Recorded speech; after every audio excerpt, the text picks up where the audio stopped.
अधूरा सच। इसे मातृभारती ने प्रकाशित किया है। अध्याय 1, अजीब रात। रात का सन्नाटा कुछ अलग ही था। शहर की गलियों में हल्की धुंध तैर रही थी। स्ट्रीट लाइट की टिमटिमाती पीली रोशनी इस धुंध को और रहस्यमयी बना रही थी। हवा ठंडी थी, लेकिन उस ठंडक में एक अजीब बेचैनी भी घुली हुई थी, मानो कोई अदृश्य खतरा पूरे शहर पर छाया हो। पुराने बाजार के पीछे वाली गली अक्सर सुनसान रहती थी, लेकिन आज वहां हलचल थी। एक आदमी तेजी से भागता हुआ दिखाई दिया। उसके कदमों की आवाज कच्ची दीवारों से टकराकर गूंज रही थी। उसने बार बार पीछे मुड़कर देखा, जैसे कोई उसका पीछा कर रहा हो। उसकी सांसें तेज थीं, चेहरे पर डर साफ झलक रहा था। गली के कोने पर पहुंचते ही उसने रुककर जेब से कुछ निकाला, एक मुड़ा हुआ कागज। वह उसे छाती से चिपकाकर इधर उधर नजर दौड़ाने लगा। अचानक अंधेरे से किसी ने उसके कंधे पर हाथ रखा। तुम्हें यहां नहीं आना चाहिए था, एक भारी और ठंडी आवाज गूंजी। उस आदमी की आंखों में डर और फैल गया। उसने कुछ कहने की कोशिश की, लेकिन तभी धड़ाम की आवाज हुई।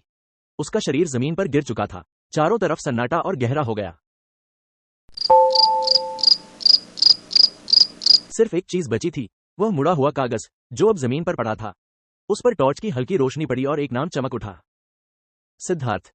सुबह जब अखबार निकला तो पहले पन्ने पर बड़ी हेडलाइन थी, रहस्यमयी हत्या से शहर में दहशत। मृतक का नाम पुलिस ने राज रखा था। बस यह बताया कि वह 35 से 40 साल का था और रात को पुराने बाजार के पास मृत पाया गया। किसी ने कुछ देखा नहीं, कोई गवाह नहीं, बस एक सीसीटीवी कैमरा था जो धुंध और अंधेरे में कुछ धुंधली छायाएं कैद कर सका। यही वह खबर थी जिसने युवा पत्रकार आरव मेहरा का ध्यान खींचा।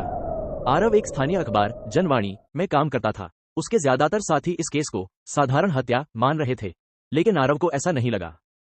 आरव ने अखबार के दफ्तर से निकलते हुए खुद से कहा, इस कहानी में कुछ है जो दिखाई नहीं दे रहा।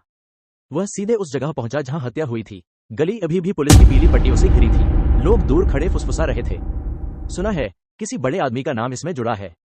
पुलिस सब दबा रही है, वरना खबर बाहर क्यों नहीं आने दे रहे। आरव भीड़ को चीरता हुआ आगे बढ़ा। पुलिस ने उसे रोका, लेकिन पत्रकार होने का कार्ड दिखाकर वह अंदर चला गया। जमीन पर खून के धब्बे अब भी ताजा थे। गली की दीवार पर खरोंच के निशान थे, मानो वहां कोई जबरदस्त हाथापाई हुई हो। और तभी आरव की नजर उस कागज पर पड़ी जिसे पुलिस शायद नजरअंदाज कर चुकी थी। वह खून से हल्का सा भीगा हुआ था और उस पर वही नाम लिखा था, सिद्धार्थ। आरव ने धीरे से कागज को अपनी जेब में रख लिया। उसकी आंखों में चमक आ गई। यह अब साधारण हत्या नहीं रही, यह किसी बड़े राज की शुरुआत थी। वह जानता था कि अब से उसकी जिंदगी बदलने वाली है, क्योंकि जब भी सच के करीब पहुंचने की कोशिश होती है, सच अपने साथ डर, खतरे और मौत की परछाइयां लेकर आता है। उसने आसमान की ओर देखा। धुंध और गहराती जा रही थी। उसके मन में सिर्फ एक सवाल था, आखिर यह सिद्धार्थ कौन है?